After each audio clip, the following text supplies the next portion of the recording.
थंडीचे दिवस आणि त्यामध्ये मार्केटमध्ये अवेलेबल असलेले ताजे गाजर ह्याचं कॉम्बिनेशन म्हणजे गाजर का हलवा। चला मग गाजरचा हलवा बनवूया अगदी पारंपरिकरित्या, जसं आपली आजी आणि पिढ्यानपिढ्या चालत आलेला आहे तसाच आपण हा हलवा इथे बनवणार आहोत। तर इथे मी गाजर घेतलेले आहे फ्रेश, त्याला स्वच्छ धुवून घेतले, त्याची वरचे साल काढून घेतलेले आहे आणि गाजराला किसून घेतलं। आता किसलेला गाजर आपल्याला 10 मिनिटं पहिले वाफेवर शिजवून घ्यायचं आहे आणि त्यानंतर 10 ते 15 मिनिटांनंतर त्यामध्ये आवडीप्रमाणे दूध टाकायचं आहे। मावा न टाकता अगदी दुधामुळे खूप छान असा आपला माव्याच्या टेस्टचा गाजर हलवा तयार होतो। त्यानंतर आवडीप्रमाणे साखर टाकायचं आहे।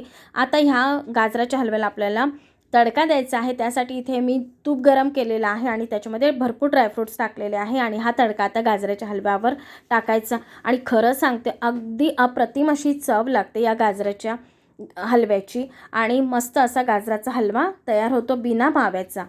चला सबस्क्राईब